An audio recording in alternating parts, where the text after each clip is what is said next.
Once, in a quiet village nestled between tall mountains, there lived a man named Elias. He was known for his wisdom, though he rarely spoke. The villagers often wondered how he remained so calm and strong, even in the hardest times.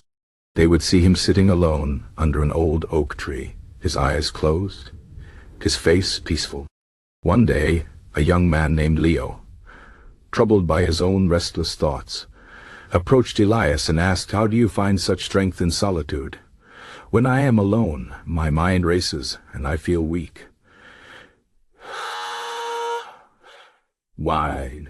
Elias smiled and said, "Sit with me and I will tell you a story." Many years ago, Elias was not the calm man he was now. He was full of anger and confusion, always seeking answers outside himself. He traveled far, asking scholars and priests for wisdom, but their words never settled his heart. One evening, tired and lost, he climbed a high mountain, hoping the view would bring him peace. At the top, he found an old hermit living in a small cave. The hermit said nothing but handed Elias a cup of tea and pointed to a quiet spot where he could sit. At first, Elias grew impatient. He wanted answers, not silence. But as the hours passed, something inside him began to change. The wind whispered through the rocks, the stars shone brightly, and for the first time he truly listened, not to words, but to the stillness within himself. The hermit finally spoke. "Strength is not found in noise, but in quiet. When you sit alone, you meet yourself, and in that meeting you discover what you truly are." Elias stayed on that mountain for many days. At first his mind was like a storm. Memories, fears, and regrets swirled inside him. But he did not run from them. He let them come, watched them like clouds passing in the sky, and slowly they lost their power over him. In the silence he found a deep well of strength he never knew he had. It was not the kind of strength that comes from muscles or victories, but the kind that stays steady, no matter what happens outside. When Elias returned to the village, he was different. He no longer feared being alone. Instead, he welcomed solitude as a friend.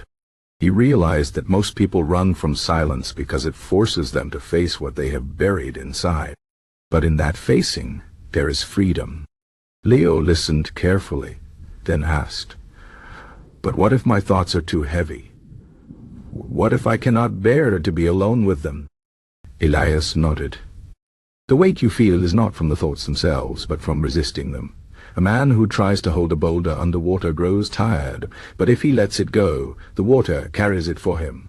Your mind is like that water. Trust it. Let the thoughts come and go. Do not fight them. In time you will see.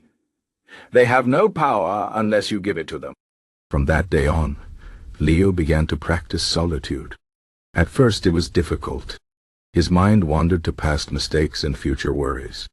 But he remembered Elias's words and did not judge himself.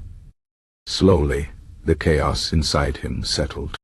He began to notice small things: the sound of rain, the warmth of sunlight, the rhythm of his own breath. In those moments he felt a quiet strength growing within him, a strength that did not depend on others or on circumstances. One winter, a great storm hit the village. Many were afraid, but Leo remained calm.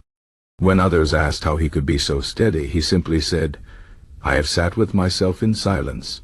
I know now that whatever comes, I can face it." The story of Elias and Leo spread through the village. People began to seek solitude, not as punishment, but as a path to inner strength. They learned that being alone did not mean being lonely. Instead, it was a chance to return to the core of who they were, unshaken by the world's chaos. And so, the village changed. The people grew wiser, kinder, and more resilient. They understood that true strength was not about loud victories or endless battles, but about the quiet moments when they sat with themselves and found peace. Solitude at end was not empty. It was full of truth, full of power, full of the quiet voice within that whispers, "You are enough." And so, dear listener, if you ever feel lost or weak, remember the story of Elias and Leo. Sit with yourself, Listen to the silence. Let the storm inside you settle. In that stillness you will find a strength that no outside force can break. For the greatest power lies not in the noise of the world, but in the quiet depths of your own soul. The end.